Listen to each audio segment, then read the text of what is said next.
I figured every one of these podcasts is going to have like a cool intro. So today's intro, I want to do like a team building exercise because I think we're going to need it after this discussion point that I have for us. So we're going to start off with the team building, start off on a high note, and we're going to go from there. So just you'll hear the cue. Don't worry. Long silence. I mean, we were waiting for the cue. yeah, where's the fucking cue? As I'm choking on my own spit. This is going to be the intro. Okay. Hello, everyone, and welcome to another episode of Save It for the Cast. My name is Aaron, and I am joined by the two eternal boys, the two gents that have accompanied me on more podcasts than any other. We have Billy over here on one side of the mountain. Hey now! And we have Eric on the opposite side, but same mountain. So we're up on a mountain today? Yeah, you know, every intro is going to have like a different place. So we've had corners, we've had, you know, right and left because of my computer screens and stuff. So now we got mountain. Right. Yeah, cool. I like mountains. They're really good. They're magical. Pine Mountain. So I wanted to start off today with a team building exercise because as the title of the podcast would suggest, today's the random episode of the podcast. There's going to be some discussion points. I'm pretty sure one talking point is going to dominate the majority of the conversation. We will see. I'm a little bit afraid, but we'll get to that in a moment. So I want you both to take a moment and to close your eyes. And we're going to have you do it. Let's do Eric first because he's at the top of the list. And then Bill, you do yours second. I want you to think of a word, the first word that comes to mind. And I'm going to grab one myself and I'll say mine after Bill says his. And we're going to see how close of words we can get to be. It could be any word in the English language dictionary, the sign language lexicon, according to a super gorilla. So let's go for it in 3, 2, 1. Steak. Sandwich. Sassafras. Okay, so yeah. So it looks like you two were on the same page. Food items, nice, love it. And I was on a different page. I have a really bad feeling that that's the way this talking point's going to go today. But we shall see. Sassafras. Is that a word? That's a word, right? Yeah, it's definitely a word. Absolutely, it's a word. I guess we're going to get right down to it. I'm a little bit afraid here, but we will trudge through it. At the start of this, I just want to say we all love each other. We all respect each other. We're all very good friends here. So we can get a little shouty if need be. However, civility will reign at the end of the day, and we will be friends at the end of this. So here we go. There is a scenario that has been ripping the internet apart at its seams for the last week or so in a particular social circle that I follow. Oh God, help me. Yeah, I don't know. I know, Bill, you follow this. I don't believe Eric does, so this is totally going to be new to Eric. Bill, I don't know if you've seen any of this happening on the internet, but like I said, I'm going to present you two with a scenario, and I want you to follow your heart. I don't want you to say an answer because you think it's funny. I don't want you to say it because you think that it's just good for the podcast or whatever. I want you to give your 100% honest answer that you believe is correct in your heart of hearts. Okay? Hot. Okay. So I'm going to present you two with a scenario. My palms are sweaty. I don't know what's going on here. Oh, it's going to seem so innocent on the surface, but I guarantee you we're going to get into it. Okay. I feel like I need to call a lawyer.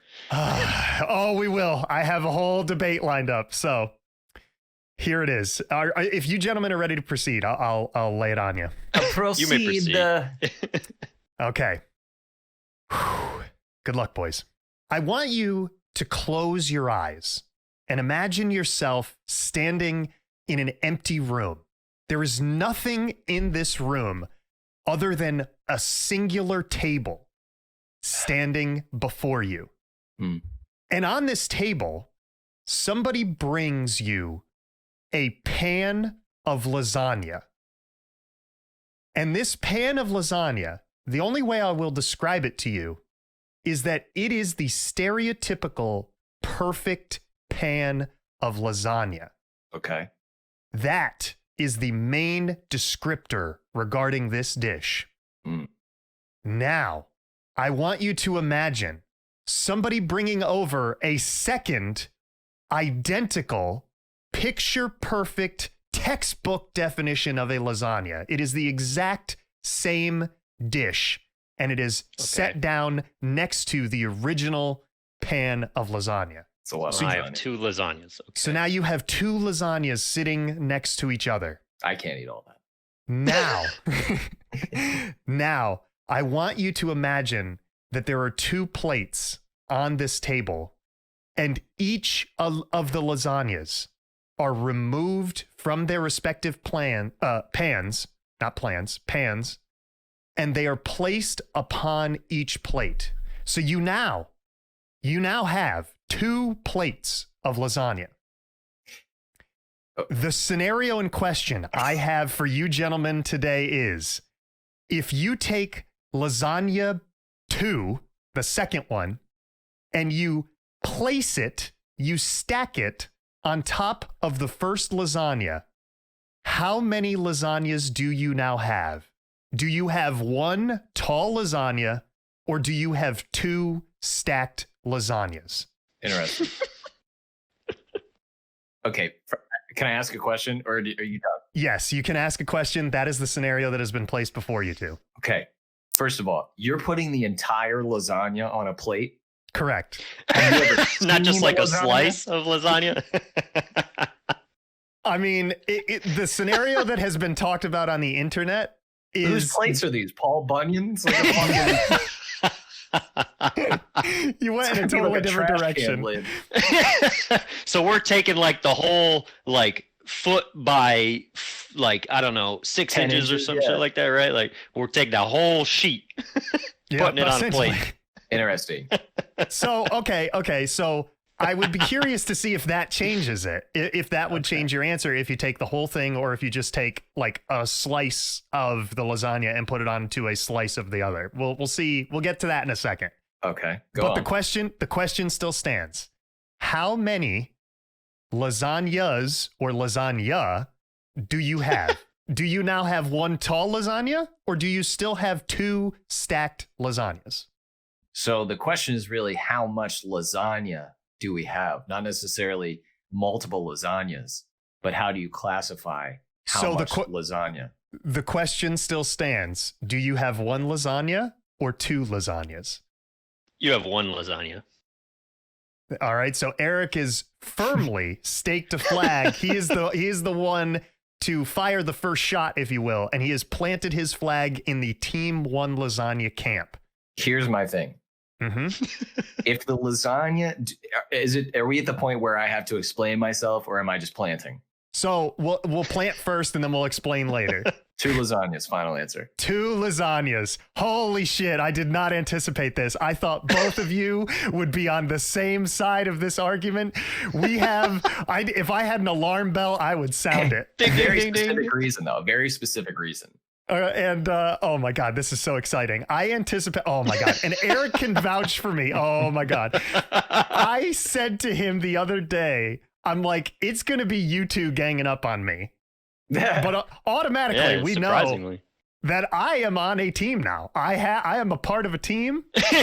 Somebody's 2v1 right now. Follow-up question. Yeah. I know we haven't gotten to this topic on the podcast series yet. Have you ever had lasagna? That is a no. That's definitely piss me off. That is a no. I have never had lasagna. Oh, fuck off.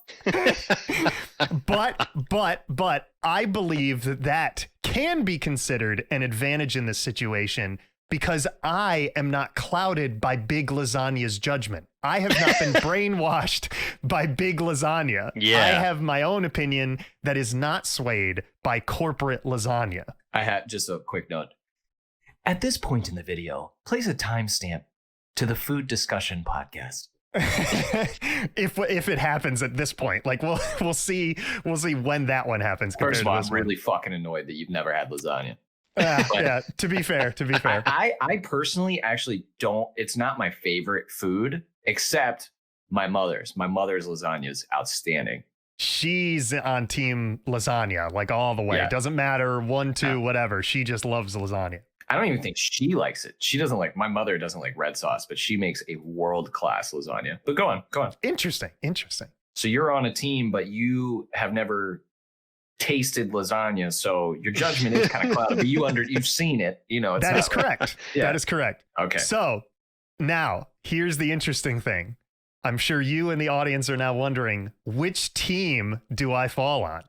We have 2 teams here. Yeah, we have Eric on team 1 lasagna, and we have Bill on team 2 lasagnas. We're definitely on opposite sides of the mountain, like you said. We are. You're super picky, so I have a feeling I know what team you're on. Really? Which team do you think I'm on? I think you're very particular about your food. So I would think that you'd be on team 2, but I think I agree with that. Yeah, I think you probably think it's 2 lasagna. You both are correct. I am on team. It's 2 lasagnas. Oh, no. I have great argument points to support that. I have one very specific reason why it would be 2 lasagnas, but all right. So yeah, we'll do that. What we can do is Eric was first to plant his flag. So Bill, we'll give you the floor to say your reason, and then we'll see what Eric's reason is, and then we'll go to my thought out debate argument here. Right. So we'll go from that. So Bill, the floor is yours. Okay. So first of all, when you make a lasagna, it's layers of different ingredients. You got your ground beef, you got your lasagna noodle, red sauce. What's the cheese that you put in stuffed shells? Cheese? Cheese? No, there's like a certain kind of cheese. Yeah, I can't get the name. No, hold on. Gouda. And shells. Give me just a second. Name and cheese. Swiss. Yeah. I'll be with you in un momento. Yeah, it's that. Ricotta cheese. Yes. God bless you. So you put ricotta cheese, right? Extra layers, extra layers, extra layers. At the top of a lasagna, before you put it into the oven, you spread a various amount of other cheese on the top to create a film, or what's known in America as a crust. Usually it's mozzarella. Usually it could be Monterey Jack, cheddar even, but usually it's mozzarella because that's the Italian cheese. No, yeah. So when you put that in the oven, when you slide it in, that cheese hardens and creates like I said, there's a crust at the top that's a little bit harder than the rest of the lasagna. So no other place in that lasagna does that same consistency exist. It's always at the top and, around the corners and the sides and things. But that doesn't exist anywhere else in the lasagna.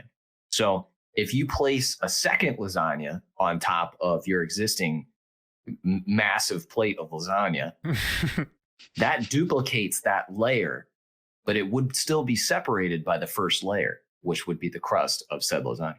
So yeah, you're saying it would disrupt the flow of the consistency of layers of what you would consider a lasagna to be. So you would be able to draw that line and draw that distinction. I get it. That's probably, yeah. I've seen that argument. I've made that argument, and I've lived that argument. So now, Eric, you are team 1 lasagna. The floor is yours, good sir. Why is it now one tall singular lasagna? Yeah, I was definitely thinking about that, about the top part of it. Sure. You're logical. But honestly, I just think it just becomes another layer of the lasagna. Disappointed to hear that. That's really all I got. I mean, it's just going to be another layer. And now I got like a double high lasagna. Right. So your argument rests upon the fact that because it is a layered dish, it really doesn't matter what the layers are. You're just saying that it now becomes one tall singular tower of lasagna. Yeah. And I mean, I'm going to cut it all up anyway, and it's going to like get all like, it's just one lasagna. It's going to mash. Right. You're just mashing it. She's mashing it. Mashing. So now, interesting enough, you both have made some very good points. Both are things that I've seen in the community that have talked about this, which, by the way, I never got a chance to mention this. This has been tearing the Rooster Teeth community apart. It has been all over the Rooster Teeth social media channels. It started, I believe, in their main official Rooster Teeth podcast, a man by the name of Erick Bador. was the one who started this. He is firmly on team 2 lasagnas, when pretty much a majority of everyone else in the company is on team 1 lasagna. They actually held a Twitter poll, and 82% of the people said that it is 1 lasagna, and 18% have said it is 2. That's so Bill, insane. Yes. So you and I are in the vast minority. It's not even close. That's impressive that it's that. Yeah. Yeah. So that makes me think, like, I thought my argument was a good argument because it. Nah, I definitely understand that. Because it's the top of the lasagna. Right. Right. It's different than the rest. Bill, let me tell you, after I go through my 3-pronged debate stance on this issue, you will be confident in your team 2 lasagna ways. Do not worry, my friend. Okay. I've done the legwork. I've done the legwork. I've done the research. It's good. So I'm curious, before I get to my talking points, did either of those 2 arguments that both of you made, obviously you said you can see where the other one is coming from, but are you still in your original team camp ways? Like, were those arguments enough to sway you from your original Eric planting the flag ways? Yeah, I'm still in 1 lasagna. All right. I'm still planted as well. However, Okay. I do understand and respect what Eric said, because once you do cut up a lasagna, you got stuff sliding all over. But yeah, no, I totally understand your thing specifically with the top. But like, Crunchwrap Supremes, how they got the crunch in the middle, it's just like Sure. like another layer. Right. I too am a man of culture, and I'm familiar with the Crunchwrap Supreme. I've also never had a Crunchwrap Supreme. That doesn't surprise me, because you've never had a taco. I've never had a taco. I'm skipping. I'm off now. Yeah, Bill's just gonna leave. Okay, so I guess we'll get to my debate topics here, my argument points. I've put this as a note in my phone, and it is simply called the lasagna defense. Oh. Okay. Oh God. I know I have used the singular term for lasagna, but I'm just using a general term for lasagna, not to comment on the typical situation that has been, or the atypical situation, I guess, that has been presented before us. Okay. So I have the lasagna defense right here, gentlemen. It is a 3-stepped argument. It is a tripod of defense, if you will. And I will go from there. The 3 steps of the process will be outlined henceforth. We have the burger defense, aka known as burger law. Okay. We have stacking versus combining, which is the second tier of defense. And then we have the final 50-50 proof of concept, aka the guess test. Okay. Through these 3 points, I will make it very clear that it should be considered 2 1 lasagna. lasagnas. No, two lasagnas. So here's my argument. Argument point 1. Yeah. So what is a hamburger patty? It's just ground beef that is mushed together in a hockey puck type scenario. Not unlike a lasagna. It is stuffed that is mushed together in different defined layers, and those layers are placed upon one another. I will not dispute that a lasagna is a layered dish.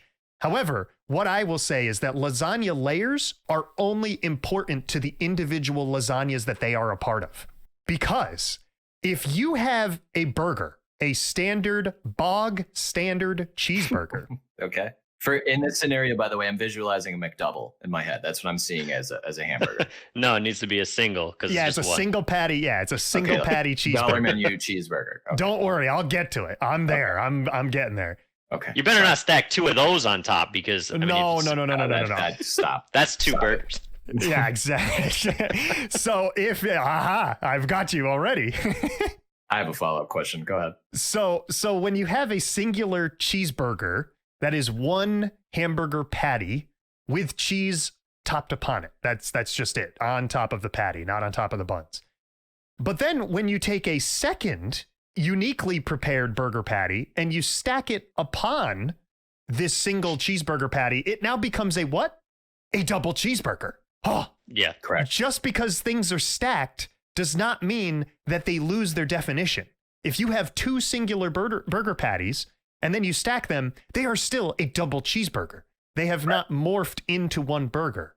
And the only difference between a burger and a lasagna are the layers. But I'm saying that layers only matter to the individual lasagna. They don't matter when you stack upon another lasagna. Okay. This can also be parlayed into a different argument with ice cream. If you have a bowl of ice cream, that is a singular bowl of ice cream. But what is comprised in that bowl of ice cream? Multiple scoops of ice cream. So if you put one scoop of ice cream onto an ice cream cone, you have an ice cream cone with one scoop. But then if you place a second scoop of ice cream on top, you do not have one scoop of ice cream. You now have one ice cream cone with two scoops. Correct. And I would argue that it is just as hard to separate two scoops of ice cream as it is to separate two stacked lasagnas. So why is it that as if it is two ice cream scoops, why should it be considered only one lasagna? Okay. That's the burger defense, first of all. The burger. Yeah. I guess the other layered argument that I have is something else, but it's not food related, so I'll hold off on that right now. Okay. But yes, go ahead, that is Eric. the first defense. I mean, yeah, two burgers are two separate entities. I see that. And you put them on top of each other, and it's still two burgers. It's a double. Mhm. But it's different. They're like their own contained patty, right? But you're also saying the layers things. Like it's a patty with cheese, and then you just put another patty and cheese, and it's still two separate things. Yes. The identity is there. So the only thing that breaks the burger. Okay, so what defines the burger and delineates it between that and lasagna is always the bread. Right? Correct. So in this scenario, the top bun is the crust of the lasagna. Exactly. Gotcha.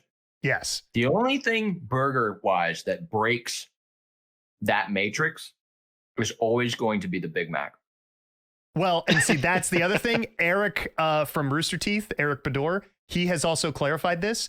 He says that a Big Mac is just a dressed up double cheeseburger. He's not saying anything other than that. Like you can classify a double cheeseburger is still just a singular burger. Okay. But it is comprised of two meat patties. Like The only you can thing break it different down. in a Big Mac is just the piece of cheese in between them, or There's piece a of bread bread. in between. Yeah, them. there's bread. That's what I meant. Yeah. Yep. Correct. Now I want a Big Mac. Yeah, I'm sorry. We're going to get everybody hungry, including ourselves, for this podcast. So that is the first tiered argument. The second tiered argument that I have is stacking versus combining. Okay. Now, the scenario placed before us is that one lasagna is placed upon the other lasagna, or stacked, aka. If you stack two things, like if you have two building blocks and you place one building block upon another building block, you do not have necessarily one tall block. You have two stacked blocks.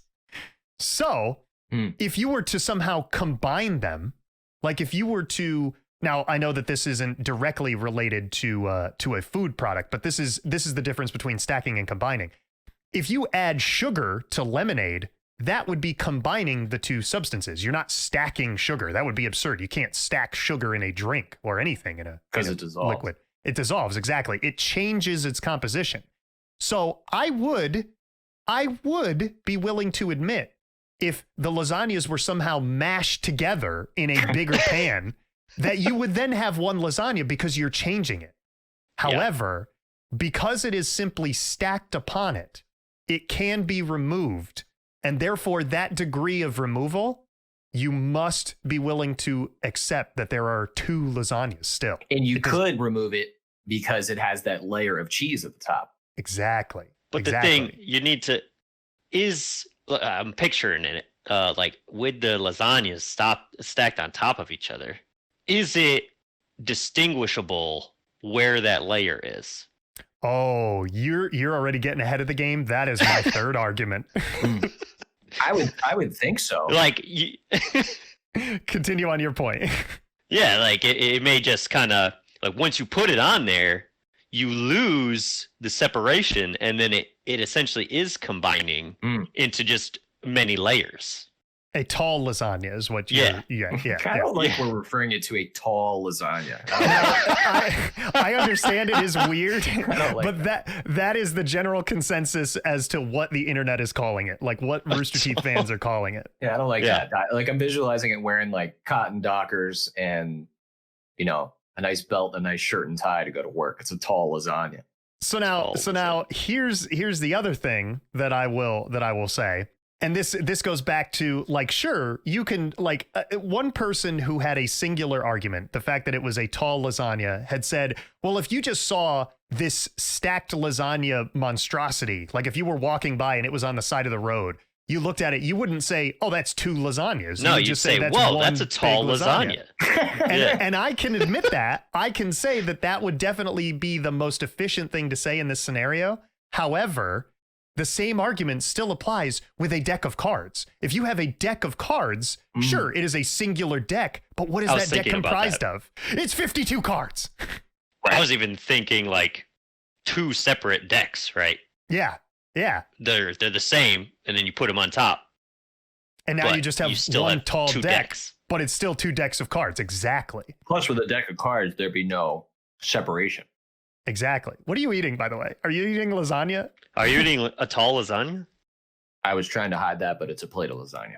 Oh, okay. Okay. No, I had a cough drop. Oh, okay. So, so you're getting ahead of it. That layer distinction will become very important in my third argument. Okay. So the last example that I want to use for stacking versus combining are cookies, aka Oreos. So if you have an Oreo, what is an Oreo? But 2 cookies stuck together with frosting in the middle. Sure. Mm-hmm. You have a singular Oreo cookie, but there are indeed 2 cookies in a singular Oreo. Are there not? Yeah. Yeah, technically. Yeah. But an Oreo. Fuck you mean technically? Well, because it's a cookie. The whole thing is a cookie. Right, but there's a top and even a bottom though of each yes, there is a top and bottom wafer. So how many pieces of bread does a sandwich have? Is it just 1 stacked tall piece of bread, or is it 2 pieces of bread? No, it has 2 pieces of bread. Which makes it a sandwich. This has 2 wafers. So is an Oreo a sandwich? Is basically what you're asking. Because here's a good.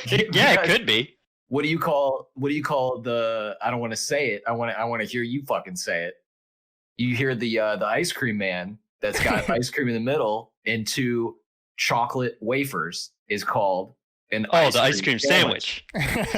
Which is no different technically than an Oreo. You are correct. Yeah, definitely. So you I mean, correct. Oreo is a sandwich. So yeah, we've answered the question: is an Oreo a sandwich today without even asking it? Okay, so I guess that does it for my stacking versus combining. But yeah, defense. If you're putting 2 Oreos on top of each other, right? Now you have cookie. I don't know what you have. You have cookie filling, cookie filling, cookie. Exactly, which is a clear definition. That's 2 Oreos on top of each other. It's not 1 Oreo. Right. Yeah. It's 2 Oreo sandwiches together. If you did combine it, right? If you did the combining thing, you need to like take out the filling and you put them all on top, and then like that's 1 Oreo then. Right. But that's not what we're doing here. Oh, exactly. I don't know what we're doing here. We've been going on for over 25 minutes, I think, on this lasagna debate, and it's tracking exactly as I thought it would track. I do have to give a quick shout out to a friend of ours, Dan. Eric, the other night when we were playing Hunt Showdown, we were talking about this for close to 45 minutes before you joined the party, and then I had to stop because Dan is on team 1 lasagna, so you have an ally there. He's on the right side. Now, Dan made an argument that I have not heard yet, and I thought was an important debate to the argument. However, it still doesn't change what the situation that's being presented. Like, essentially, he's adding an audible, which would cloudy like the argument on this side argument, whatever. He said temperature was a factor. He said because if it's hot and they would be allowed to melt, they would be more likely to combine into a tall lasagna. Definitely. Then you really wouldn't even have that top layer of like the crust because it would just melt. Well, you would have it, but it would be hidden and concealed. Yeah, it would be there. You would see it on the outside. Now, here's the other argument, and this is the only argument that has almost swayed me to Team 1 Lasagna side, but I am still firmly on Team 2 Lasagna because it is the correct answer. The wedding cake argument. Because what is a wedding cake? It is a really tall singular cake. Yeah. However, you cannot bake a wedding cake in one go. You have to bake separate. Well, maybe, but I mean that's for like the cake savants. Like that's a cake professional's job. But I will say this, you have to bake a wedding cake separately and then stack it upon it. So sure, it's the same argument as like a deck of cards. You can refer to it and be wrong as a singular cake, but it is comprised of individual cakes stacked upon each other. It's just dressed up a little bit, so it hides the lines, which I would say is the same thing with a warm lasagna scenario. Sure, it dresses it up and it hides the layers, but they're still there. And that crusty top layer that was Bill's argument and point in the beginning still holds true. Hello? Hello? Hello? You back? Hey. Yeah. Oh, you went away for a while. I went away for a while? Yeah, I did? Yeah. Couldn't hear you. What was the last thing you heard? I don't know. What was the last thing I heard? You just weren't there. It was like a middle of a thought. Oh, well, what was the last thing I said? Probably wedding cake? Talking about the wedding cakes. Oh. You were like halfway through a sentence. Like your last word was like and or like or something. Okay. Like that was like a conjunctive word. Okay, so we'll start it over. So yeah, with a wedding cake, you have to bake the cake in separate layers, and then you stack it upon it. And sure, you can dress it up to make it look like a singular cake, but you know that it is still comprised of multiple individual cakes. Yeah, but not really. You're making the one cake in multiple pieces. Like you're cooking it or baking it in parts, and you put it together to be one cake. Yeah, but how many cakes comprise that one cake? Multiple. Doesn't matter because cakes. It's just a layer of the cake. It does matter because the layers would be within the cakes. Because now you're taking the layer argument and you're macroing it. Because before, your argument for lasagna was the layers within the lasagna. Now you're talking about the cakes and having bigger layers. Like if you were talking about layers within the cake, that would be the same as lasagna. But now you're talking as the whole pieces being layered, which would be the whole lasagna in our scenario. Which matches with what I'm thinking, right? Like if I'm saying that and I'm stacking the whole layer of the cake on top of each other to make one cake, and I put two pieces like these two lasagnas on top of each other, it's one lasagna. Right. But see, you're saying it's one lasagna because the layers would form it into one lasagna. Exactly. But with the cake, then you just have. But with the cake, they're not forming into anything. It's just placed on top of it. Same with the lasagna. The layers aren't necessarily forming. It's just placed on top of it. And because it's placed, it's still made up of individual cakes. Like you're not combining the cake like into one massive, like sure, you're stacking it into a massive cake, but that goes back to the whole stacking versus combining. It's not changing in some sort of way where it's indistinguishable. Like, you can distinguish where the cake was put upon the other cake. Sure. I don't know. I definitely think a wedding cake is one cake. It's not like three cakes on top of each other. I'm starting to go into a whole different debate on this one. Yeah. And see, that's the problem. That's the problem is all of these examples that we're using, it spirals off into multiple arguments that gets away from the how many lasagnas do we have argument. Which we have one. We have two, but okay.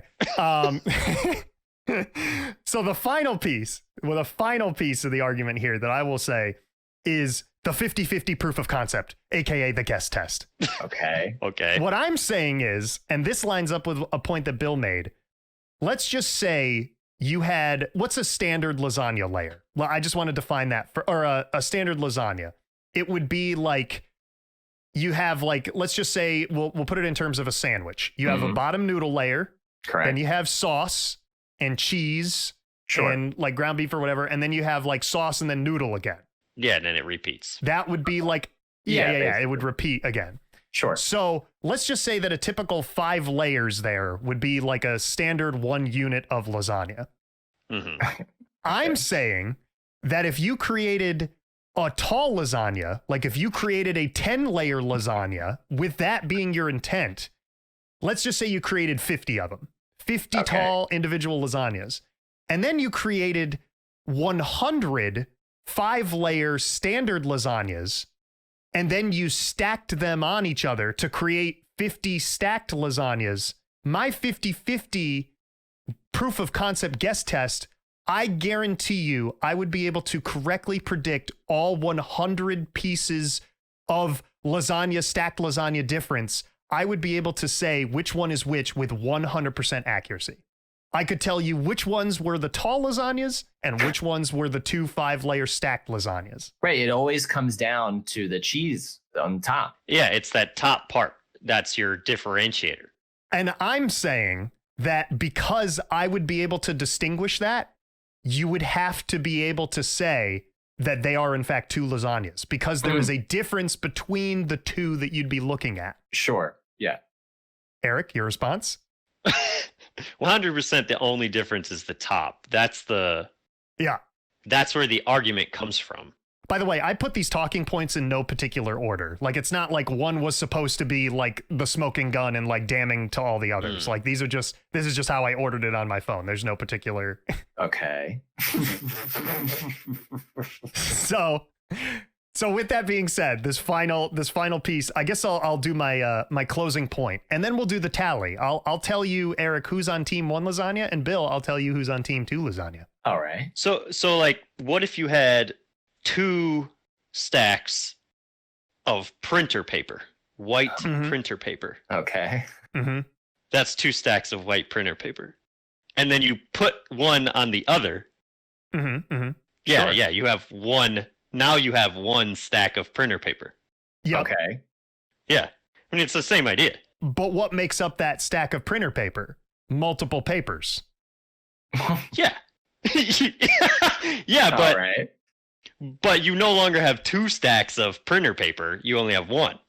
But what, like, the question isn't Interesting. the question isn't, do you define it as a stack? The question is, how many lasagnas are there? So in this case, it goes right back to the deck of cards argument. Sure, it is a singular deck of cards, but what makes up a deck of cards? Right. 52 individual cards. So with this stacked lasagna scenario, sure, you have a taller stack of lasagna, but you can separate that into 2 lasagnas.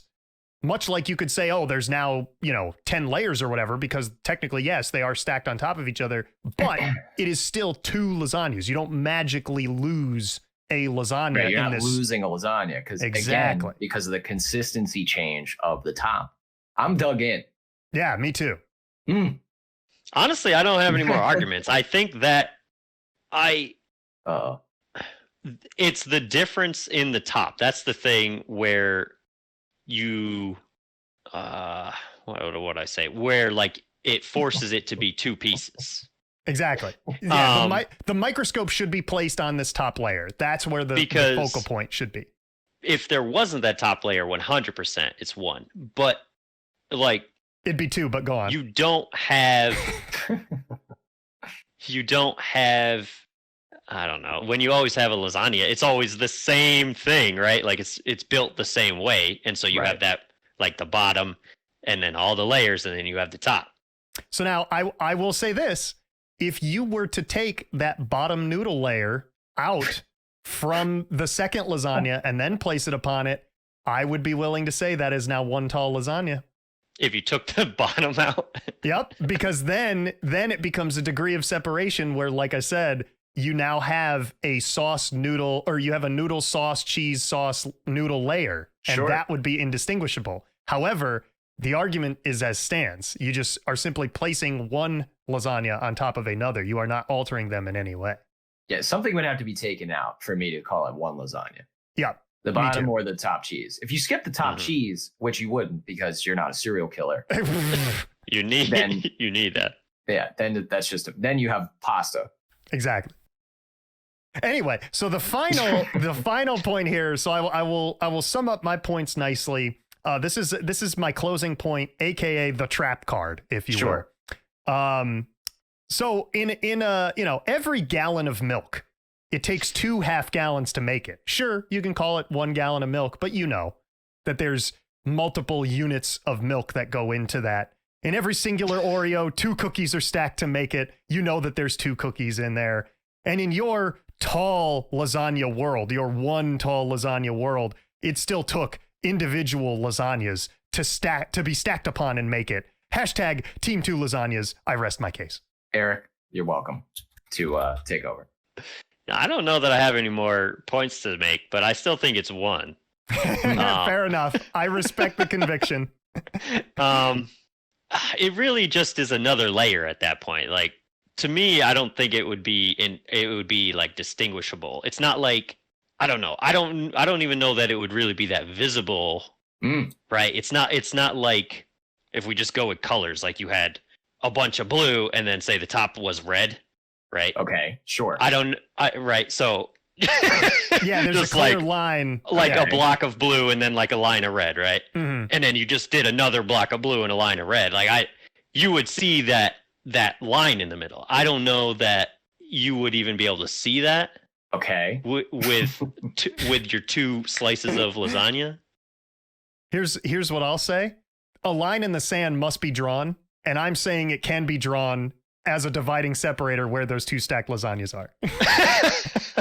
That's where I draw the line. I still stick true. I think even if, let's say, the dead pinpoint center of the lasagna, that top cheese melts because there's another stacked lasagna on top of it. Scanning the side of it like a geologist, you'd still be able to see some of that burnt cheese around the side. Oh, I'm so glad you brought this up. Without question. It's like like a geologist, like looking at rocks and stuff. Yeah, like sedimentary rocks. An argument. Like you would be able to see that burnt crust layer. Absolutely. Now, removing it might be difficult because you do have that melted magma of cheese. But you'd still see that burnt crust. Yeah, I agree. And I'm ordering lasagna for dinner. Hey, as long as that's what we're talking. We're having good conversations. We're asking the important questions. Right. And I feel no difference in my level of friendship towards Eric, even though he's on the wrong team. But, we're all able to have a civil discussion. I appreciate it because I texted, I'll put this in the social media post. I texted you both and I said, we're about to have a discussion point this weekend that will either make us closer friends forever or it will destroy us from within.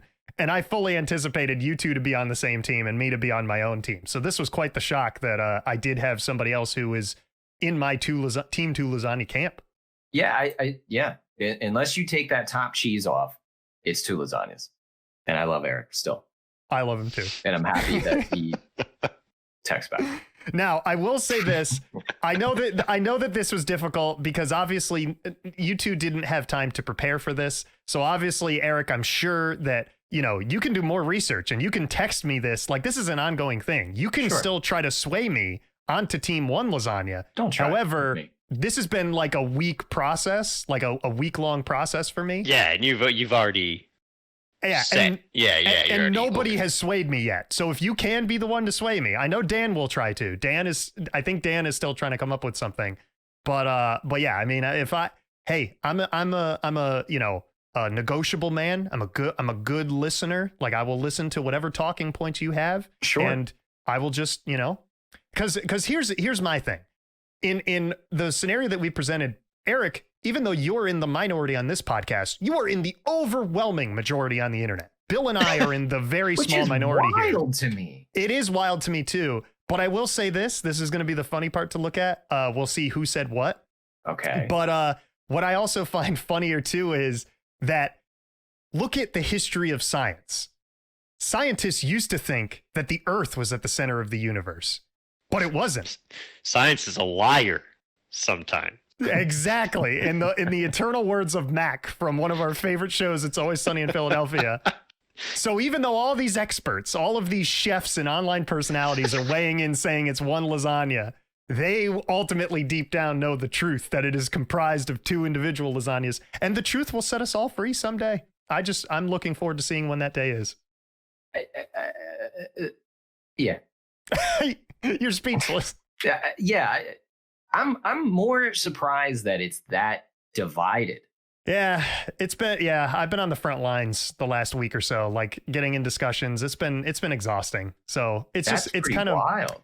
This is kind of where I hang up my hat for a little while. Like I'm going to take a step back and evaluate, what some of the responses are. Cause obviously whenever this episode releases, who knows, this could be like a month long or more argument, like a long time ago. But yeah, this has been an exercise. Thank you. Thank you. Yeah, both. Absolutely. Thank you. By the way, we've talked about lasagna for over 40 minutes now. That's impressive.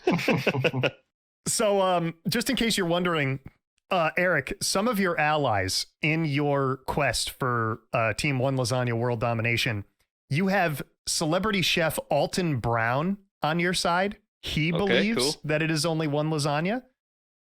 Within the Rooster Teeth community, you have Chef Mike. He used to be one of the head chefs for McDonald's, and he ended up retiring, and now he has his own YouTube channel, and he collaborates with with Rooster Teeth and stuff all the time. So he's on your Team One Lasagna. And Bill, just in case you're wondering, we have Stouffer's, the food corporate giant on our side. We have Stouffer's on our brand. And actually, okay, well, go ahead. And we also have, obviously, Erick Bador is the one who, started this whole thing from my world perspective. Obviously, this discussion has probably been raging for years, but has only reached mainstream appeal recently because of this, Rooster Teeth audience. But we also have Blaine Gibson from Rooster Teeth on our side, too. So. Gotcha. And I believe Michael, too, because he made a giant stack. I'll put the picture in like the YouTube version of the podcast. He basically took like 6 hamburgers and stacked them up. And he goes, here, I'm just going to enjoy my one burger. Oh, I saw this on Twitter. No, but that's wrong. This week. Yeah, that's incorrect, though, because of the bread. Yeah. Another thing, not to interrupt, I have personally, Erick, I'm not sure about you. I have had Stouffer's lasagna. Yeah. It's the salt of the earth. It technically is lasagna. And this is not a knock to the people at the Stouffer's Corporation. Yeah. That lasagna is already made, right? You just pop it into the oven. Yeah. That crust of cheese on the Stouffer's lasagna is much harder than a traditionally baked lasagna because it has been made. Technically, it's already cooked as well, like the ground beef and stuff like that. So when you cut into a Stouffer's lasagna, when you cut into that thing, it's a harder level of cheese. So even more so, I would say, if you're stacking Stouffer's lasagnas, you'd be able to tell for sure. That's all I have to say about that. Dan's argument to Stouffer's was, can you really even consider that lasagna? Yeah, I mean, at its core, yeah, for sure. And there goes my potential Stouffer's sponsorship. Yeah, sorry. Stouffer's. Yeah. Correct. I guess we can shelve this conversation for right now. I appreciate it. We definitely made this work. Like this was way better than I thought it was going to be in terms of civility and all that. But absolutely. But yeah, I got some more talking points. But do you guys have anything to bring up at all? Like I don't want to hog all this, conversation. Like if you guys have something. Nah, man. I was gonna order pizza tonight, but now lasagna. Well, I got a lot of things going on, honestly. First of all, we touched on the Crunchwrap Supreme, and while that conversation was ongoing, I had pulled up the Taco Bell menu on my other monitor, and I was staring at Crunchwrap Supreme ingredients and customizing it. All of a sudden, like here we are just talking about this lasagna debate, and our voices are kind of getting wah. Yeah. And then you're just looking at this Crunchwrap Supreme, and you're like, I've always wanted you. I was just thinking, like, me. Wow, I could order this exactly the way that I want it, and it could probably be at my house within the next 10 minutes. Yeah. That's service. The magic of delivery and service. Yeah, for real. Interesting. So since this is the random episode, I figured I have like a bunch of like smaller sub stories that I could bring up as being like totally random without context. Right. So if you guys want to hear some of them, I can bring them up. Yeah, sure. Go ahead. Perfect. So I also want to try something. This is going to be a very visual episode here. So now that we've moved on past this, lasagna debate and stuff, and we've put this in the rearview mirror for the time being, I'm sure it'll be opened up like a can of worms some, day down the line or whatever. I want to try an actual exercise, and this is going to involve both of you using your phone. So do you both have your phone readily available? Yep. Yeah. Okay. So perfect. What I want you to do is I'm going to describe something to you, and I want you to take a picture with your phone. Okay. And based on my description of what I'm asking you to do, we're going to see who gets it the closest. Like, obviously, I've practiced for this. So we're just going to see, basically who takes the closest selfie to me. And and then that's what we're going to do. That would whoever takes the closest selfie will be the winner of this little challenge. Okay. All right. This is called the low selfie challenge. So what I want you to do is I want you to take your phone and I want you to take a selfie as if you were getting your phone as parallel to your body as possible. Like, I want your phone and the camera to essentially be as close to level with you as possible. Level to what? My head? The closest level. Laying down, if you will. Like, laying down would be the example. So I want you to take a low angle selfie. Okay. As low as you can possibly go while still looking at the camera. But I want you to emulate as if you would be like reclining in a chair or like lying down in a bed or something like that. And you can actually do that if you want, if that's going to help you construct your photo. But what we're going to do is we're going to see who takes the closest low angle selfie out of the bunch. So you may do that now. What are we describing as closest? Yeah, Like, I was closest just to going my to ask body? that. What do you mean? What do you mean closest? So the closest example to what I'm describing to you. This is so stupid looking. So what I want you to do is I want you to act as if you were lying down, phone close to your body in terms of, being parallel with you. You angle your face down towards the camera and you take a selfie. I hate this. Wait, I'm having trouble seeing myself. I'm like puffing my chest out. Are you having that same issue? Kind of, yeah. I'm like puffing my back is in a lowercase c. Yeah, there we go. I got mine. Okay. So what I'm going to do now is I'm going to open up Discord on my phone and I'm going to post this picture into our chat, like into our general chat. I should be able to do that, right? Yeah. And I'm going to do, this is what the low angle selfie should be. So let me know when both of you have this example taken and ready to go, and then I'll send mine. I can't. I'm having trouble here. How are you doing over there, Eric? I'm doing all right. I think I got it. Okay, you got it? Hold on. a Bill, second. how are you doing? I'm doing awful. Absolutely awful. Okay. All right, I'm gonna text this to myself and I'm gonna drop it in Discord.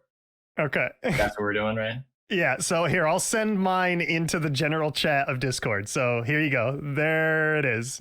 And it's uploaded. Okay. Do you see it? Yeah.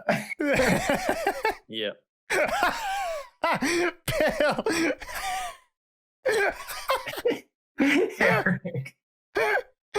Both of you absolutely nailed it. I have to say, though, Eric nailed it just a little bit closer. Eric. So what I'm going to do.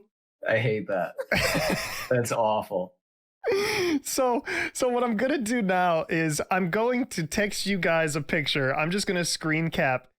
I have a friend on my Facebook page who, for whatever reason, every single time they post a photo, it's always from this low angle selfie position. And it's got to be the most unflattering photo I've ever seen. Like, repeatedly, sure. If you take a photo like this and you're lying down in bed and it makes it easy for you like once, sure, that's fine. I'm not going to discriminate you. So this is the person, the photo's being uploaded right now. This is the person who inspired this little challenge with us. Wait for it. Coming. Oh, no. Oh, no. Oh, wow. Yeah. I got to sell my computer now. And it's not just that one person that's doing it. I have multiple people on my friends list that are doing it. This is just the person that has done it the most and probably the most recently. I'm looking for. That's a bad angle. It's an extremely bad I mean, angle. That's a terrible angle to take a picture. Yeah, you are not wrong there. I know this is wrong to say. No, I can't say that. It would be censored out or just cut altogether. I can't. Just forget it. So yeah, that is the low angle selfie challenge. I appreciate you guys.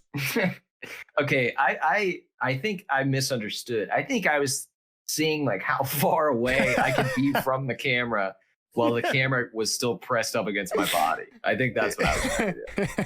Yeah, I think Erick nailed it. Even like I did not do it justice. Erick definitely nailed it. Like he was spot on, perfect. I mean, that's incredible. Oh my God, it's so great. I appreciate that. All right, on to the next random topic here. Do you guys want to hear about the time I said boner in school in an English class? All right, sure. So yeah, in 8th grade, I had an English teacher. Her name was Mrs. Which will be bleeped. And she was the nicest lady. She was like the nicest older lady. Did you ever have her as a teacher, Erick, or no? No, I don't think so. I honestly don't even remember that name, so I must not have. But anyway, she was my English teacher, and I wasn't in like the advanced English course, like I know English do goo.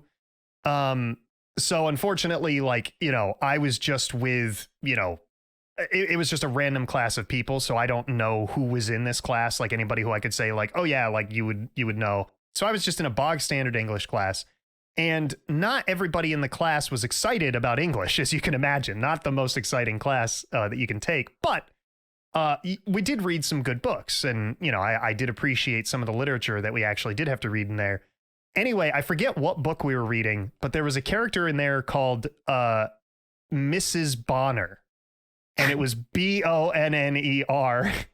And I said aloud to the class, Mrs. Boner. Oh, and no. it was bad. Like everybody just started laughing, and even Mrs.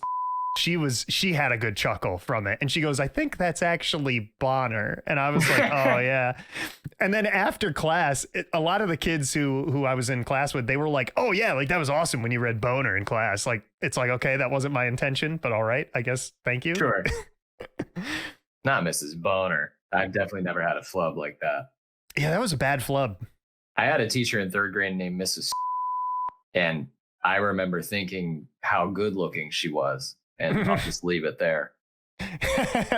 even Bill in 3rd grade was Right. quite the ladies' man. I was on the prowl. Yeah, I can imagine. I got in trouble in kindergarten.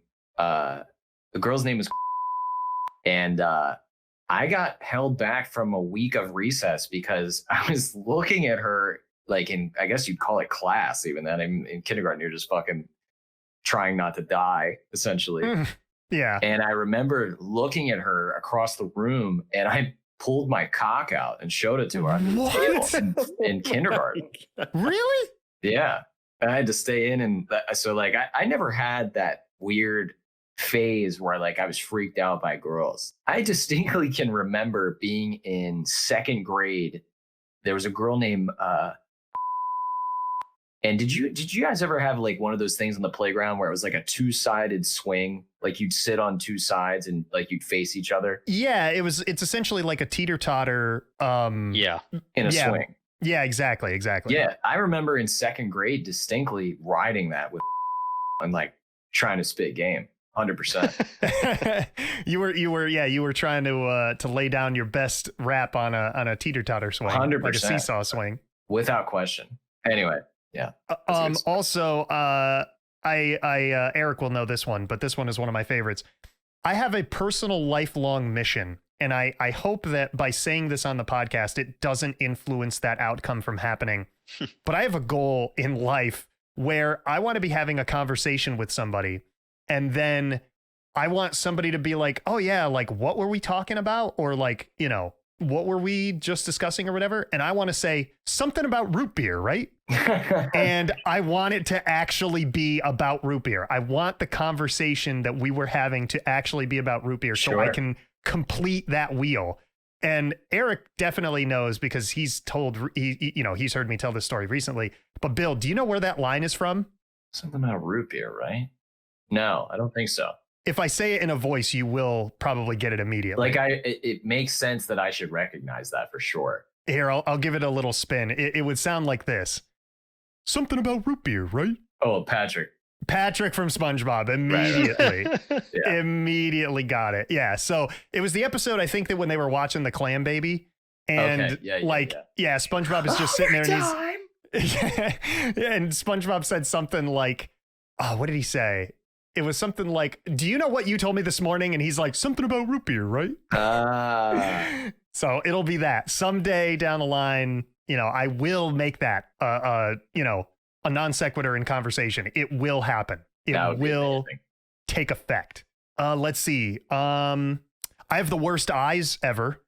That's pretty random. I'm sorry to hear that, man. It is random. Mine are pretty bad too. Yeah. So I've never met somebody else in person who's had worse eyes than I have. And my proof of that is my eye doctor, who I've gone to since I was in first grade. So since I was 6 years old, now I'm 29. So this has been a 23-year journey here. He told me he's been an eye doctor for over 55 years. I'm pretty sure he's been an eye doctor for like 57 years at this point, or 56 years. He told me, and this is, I quote, I have some of the worst eyes he's ever seen. If I had to ballpark it, you'd be easily in the top 5, potentially top 3. Wow. That is pretty bad. Which, coming from an eye doctor who's been in business and practicing for that long, because let's see. So to be an eye doctor, you have to go for 8 years of schooling. So if you start at 18, he would be done when he's 26. And right now, I believe he's 82. So that's 50. It's 56 years. So I said 57. Wow. Excuse me. It's 56 years. How many patients do you think he's seen over a 56-year time frame? And I'm in the top 5, maybe even the top 3. That's pretty crazy. Yeah, right. He's probably seen 1,000 or more. He's probably seen so many people. Yeah, easily. Yeah. So I guess if I've won anything in the genetic lottery pool, it's the bad eyes, just worst eyes ever. My eyes are bad too. I mean, before I had I know that though. Like I knew I couldn't see shit. I just didn't want glasses. Yeah. And I've now been wearing them for a year. Yeah, I've had them. Yeah, because we all a long time. Yeah, we all wear glasses since like, I think I got mine in 4th grade. Is when I got mine. Wow. Yeah, so you've worn it forever. Do you wear them for reading or like for 100% all the time? I cannot see without them. Interesting. And actually, a surprising item that I saw this past week that pertains to this was a life pro tip. Ooh. On Reddit about this. Big and I was fan. like, wow, I actually tried it. I had to put it into use. I was like, wow, this is amazing. It was like, if you've ever like misplaced your glasses or whatever, you can't find them, right? Because now you're blind. Sure. Where are they? They said, just use your phone's camera and you can hold the camera as close to your face as it needs to be able to see. Because the camera is always going to be in focus. Yeah. Interesting. And so, I mean, as long as you could also find your phone. Hey, that's another problem. The good news for me is I always keep my phone in one of 3 locations, so I will always know where that is. Yeah. But yeah, definitely. As soon as I read that, I had my glasses on and I was like, okay, so I just put them down and I turned on my phone camera and I was looking around. I was like, wow, this actually works. Yeah, my vision is so bad. Like, some of the worst things, like the worst parts of my day, and this is going to sound really bad, is waking up in the morning. Yeah, me too, man. I fuck with that heavy. Because I can't see. Like, you wake up and the first thing I'm greeted with is just everything's blurry. The world is blurry. 100%. And the other thing, as much as I love them, showers are not fun for me because I'm just blind. Yeah. Can't see anything. Yeah, you just can't see anything. So any activity, and I've never, my eye doctor has also told me you're a perfect candidate for LASIK. Like, he told me when I was 21, because usually they try to wait until you're like 21, because at that point, your eyes still can change, but they're going to be changing at a slower rate than when you were going through puberty and growing up and stuff. So he told me, he's like, you are the absolute perfect candidate for LASIK. Like, you have no underlying health conditions. Your eyesight is fucked. He didn't say that. That's me paraphrasing. Right. Imagine But if he did, though. yeah, that would be great. And you know, he just said, like, you'd be a great candidate for LASIK. My biggest mistake and why I've never gotten it, it's a twofold problem. One, I looked it up and I know what the surgery entails. Right. It's horrifying. So Yeah, it I is would not horrifying, actually. Yeah, they like slice off some of your eye. Yeah. Yeah, so they hold your eyes open with fish hooks and then they slice open your cornea and peel it back and zap it with a laser and then they put it back down. And they're basically like, this should work. Yeah. Yeah, it's because the lens in your eye has distorted with like those fibers or whatever are holding it, right? I think And my they just least favorite kinda- part. Go ahead. They snip some of those. Yeah. Ugh. I think my least favorite part of that would be the aftermath, like your eyes being sore. Oh yeah, And, like not because you being can't able touch to them. like, and don't you have to like just basically just go to bed for like a day? Even longer. You're supposed to wear, I think it's corrective glasses that basically are like You look super like a prescription. Yeah, they're super prescription strength sun glasses that let very minimal light in. And you're supposed to keep your eyes closed as much as possible for the first 24 hours. Oh, Then you're my supposed God. to wear your glasses or goggles for, I think it's for like 3 a days. week or something. Oh yeah, it could even be a week. Yeah, who has time for that? Exactly. Yeah, I got too many video games to play. I got too many texts to send. There's, a lot of stuff that's going on. That's awful. And I mean, obviously, there's very low risk of complications. Like, I haven't actively heard of people losing their eyesight because of this surgery or whatever. Right. But, obviously, you've heard people say, can it fuck with your nighttime vision? Some people say no. Some people say yes. I'd rather not, find out. I'd rather not be the guinea pig. Because my nighttime vision is great. Like, I've really great nighttime vision considering. But the other thing I have, and this is going to sound funny to people who have never heard this term or don't have bad eyes. Do you guys have floaters in your eyes? Yeah. Sometimes. Yeah. So I have ridiculous amounts of floaters. Like, if I actively look at them, my eyes are just chocked full of them. Like, long, squiggly, tiny dots. Like, it's awful. Yeah, it'll just be every now and then I'll have like a fabric hair or something. Now, it makes it way worse if I'm in bright light. I notice them so much more if I'm in bright light. That's terrible. Yeah. It's not like my eyes have any dead spots. Like, I can see throughout my entirety of my eye, but yeah, it's ugh. Ugh. The last topic point that I wanted to bring up for the random episode of Save It for the Cast is a story that I had at my last job when I would work there. But every single day I would go in my office, I would have to walk past this group of desks. We affectionately called them the fishbowl. Okay. Because there were just 3 clear cubicles and they only had one side that Eric knows it's coming. And one side was an active wall. So you actually couldn't look through this. So it did provide a level of privacy to the people that had to sit in this zone. But it moved around. But there was a particular object that was on these desks. And it eventually sat on 3 out of the 4 desks, which is even more peculiar. But it was a mug, as if, like, let's just say you would get a mug of beer at a bar or a mug of like root beer at A&W. What were we talking about? Something about root beer, Something right? about root beer, right? Yeah. Okay. See, that was fabricated, but that would be an example of exactly what I'd be going for. Right. So eventually though, there was this absolute mug filled with a liquid and it looked like beer. It looked like a mug of beer at our office. And my first thought was, well, it's gotta be one of those, because you can buy like a fake cover for a mug or like a glass or whatever, and you can put it on the outside of the glass. It's almost like a beer cozy, but for a mug. Yeah, I'm with you. And it looks like, hey, this glass is full of beer, like, like really funny. But this thing actively had liquid in it.